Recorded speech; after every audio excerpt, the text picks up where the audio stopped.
سلام به روی ماهتون. با آموزش فسنجون در خدمتتونم. یه خورشت بی‌نظیر 2 نکته داره در مورد پیاز و گردوش که اگر رعایت کنید یه فسنجون مجلسی عالی دارید. پیازی که میبینید یه پیاز سرخ شده است. خب هم میتونید به صورت نگینی هم خلالی با یه مقدار خیلی کمی زردچوبه و نمک سرخ شده به همین شکلی که میبینید. گردومونم که همونطوری که میبینید گردوها ریز کردم که راحت آسیاب شه. ببینید گردوی سیاه استفاده نکنید، این یه باور اشتباهی که میگن فسنجون گردو سیاه باشه. سعی کنید از گردو ایرانی روغندار حداقل درجه 1 و 2 استفاده کنید. پیازی که از قبل سرخ کردیم و داخل دستگاه میکسرمون میندازیم تا حالت خمیری بگیره. پیاز سرخ کرده، بازم تاکید میکنم ببینید پیازم نه خیلی سرخ شده که خشک بشه نه حالت خامی داره. تف بدید که عطر پیاز داغتون بلند میشه. با دستگاه میکسش میکنم تا یه خمیر پیاز خوشمزه‌ای داشته باشم.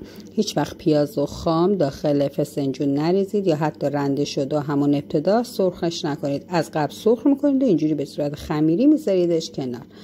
گردومونم من ریز کردم برای اینکه قدرت دستگاه هم کمه. کم کم گردو رو میریزم تا جایی که امکان داره. اگر دستگاهتون کشششو داره انقدری گردو رو بزنید که گردوتون به روغن بیفته و حالت خمیری و گوله قسمت جمع بشه. من گردوامو به این شکل زدم، آسیابشون کردم. ببینید به اون شکلی که میگم گردو رو انقدر بزنید وقتی تو دستتون میگیرید یه تیکه گوله روغنی باشه و دستتون احساس کنید که روغنی هست، اون خیلی بهتره. من گردوامو خاله دستگاهم تا این مرحله میکسشون کرد. ببینید وقتی گردوهاتون توی دستگاه یه مقدار آب سرد، داخل آب سردم هم یخ بود، آب سرد و حالا چند قطعه یخ هم باشه که چه عالی.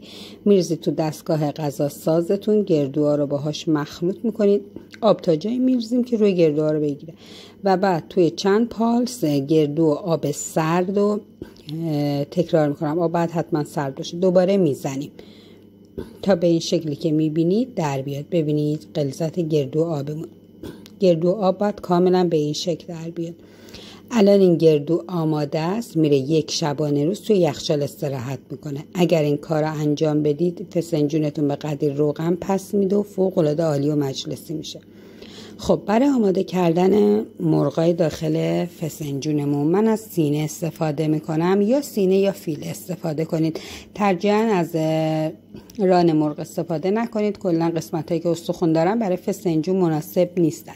ما میخوایم یه فسنجون مجلسی و رستورانی آموزش بدیم. حالا شما میتونید حالا دل بخواید دیگه ران استفاده کنید، بوقلمون، اردک، کاملا دست خودتونه. یه سینه‌ای که استخوان نداره، کتفم بهش وصل نیست، و من 4 قسمت میکنم به این شکل.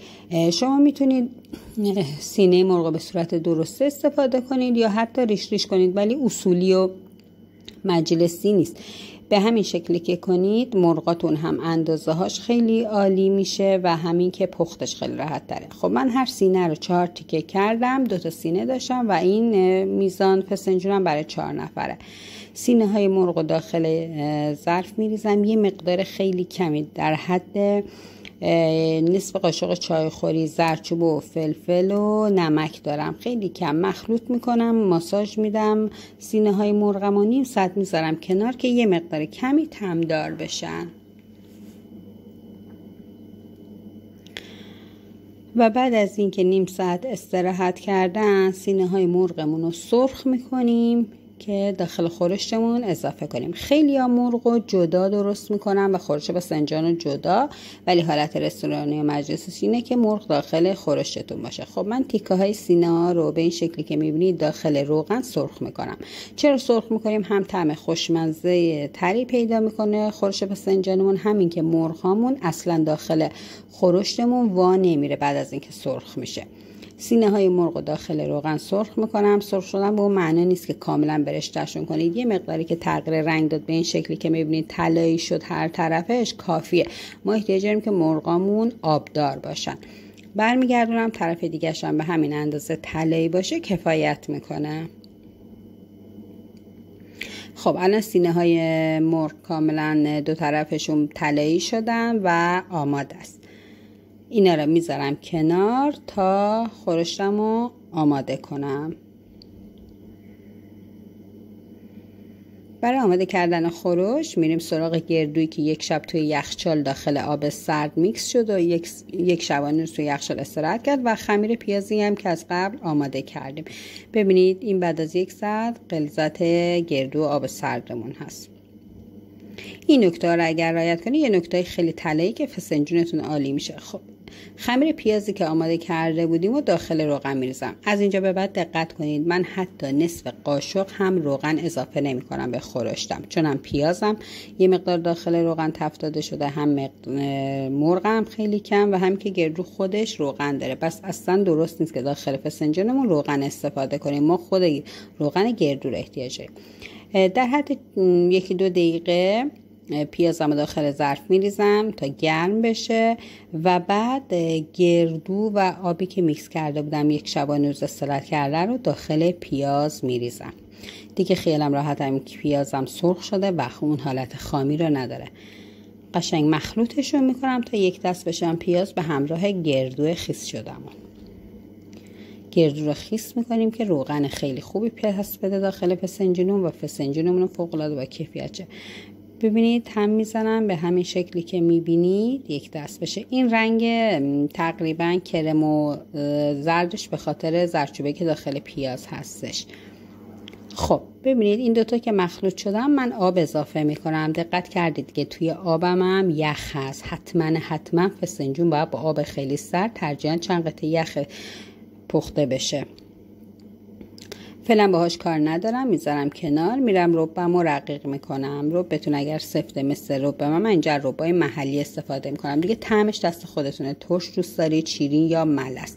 رب انار من ملس هستش. یه مقداری با آب سرد رقیقش میکنم، بعد به خورشم اضافه میکنم. اگر همینجوری اضافه کنیم ته‌نشین میشه ربمون. ربمون رو با آب سرد مخلوط میکنیم، هم میزنیم تا کاملا یک دست که شد به خورشتمون اضافه میکنیم. خب دقیقا به همین شکلی که میبینید الان من ربم کاملا رقیق شده و اینجا به خورشتمون اضافه میکنم. مزه فسنجان و رنگ فسنجان به رب انارتون خیلی ارتباط داره. بس یه رب انار با کیفیت و خوشمزه تهیه کنید. ربم اضافه میکنم، هم میزنم به همین شکلی که میبینید. درشو میذارم و 3 ساعت باهاش کار ندارم. حرارتم من خیلی پایینه. 3 ساعت تمام اجازه میدم پخته بشه. توی این 3 ساعت اصلا باهاش کاری ندارم. فقط اگر میزان آبش کم شد چند قطعه یخ میندازم. ببینید بعد از 3 ساعت روغنی که پس داده به چه شکل، رنگش هم فوق العاده عالی شده و اینم از روغن گردویی که پس داده. حتی یه قطرم روغن توی پخت فسنجون استفاده نکردیم. فقط توی اون 3 ساعت من نصف پیاله یخ بهش اضافه کردم چون آبش یه مقداری کم شده بود. خب الان فسنجان ما 80% پخته شده. توی این مرحله تست میکنیم. نمکش به هر میزانی که نیاز بود نمکش رو اضافه میکنیم. دیگه توی این مرحله اگر دوست داری فسنجانتون شیرین باشه شکر اضافه میکنید، ولی من چون رو انارم ملس بود دیگه اضافه نکردم. یه مقداری زعفران به عنوان چاشنی اضافه میکنم که رنگ خوبی به فسنجانمون میده و عطر خیلی خوبی. هم میزنیم و دیگه نوبت اضافه کردن مرغ‌ها هستش. مرغامو چون سرخ کردم دیگه با خیال راحت مطمئنم که داخل خورشتم وا نمیره و وقتی به این اندازه هست کاملا پخته میشه. مرغو که اضافه کردیم 1 ساعت هم فسنجان باید با مرغ پخته بشه تا مرغ کاملا مزه دار بشه. مرغم به خورشم اضافه میکنم، یه هم میزنم که یک دست بشه. دوباره با حرارت خیلی کم درشو میذارم. 1 ساعت بعد پخته بشه. فسنجان نیاز به صبوری زیاد داره تا به اون نتیجه مطلوب برسیم. زمان پختش 4 تا 5 ساعت هست که باید حتما پخته بشه. الان درشو میذارم و بعد 1 ساعت ببینم به چه شکله. بعد از اینکه مرغام اضافه کردم ببینید دوباره یه مقدار کمی یخ اضافه میکنم، یه همه کوچیک میزنم و درشو میذارم برای 1 ساعت آخر پخت و پخت نهاییش انجام میشه. بعد از 1 ساعت اینم نتیجه خورشت مایی فسنجان فوق‌العاده عالی، خوشمزه، خوش‌عطر و با روغن فراوون. یه فسنجون پختم براتون که یه وجب روغن روشه. فقط میزان روغن رو ببینید. روغن خود گردوه فوق‌العاده عالیه. تمام این تکنیک هایی که برای فسنجون گفتم و این روش پخت و حتما یک بارم شده امتحان کنید و لذت ببرید از طعم این فسنجون.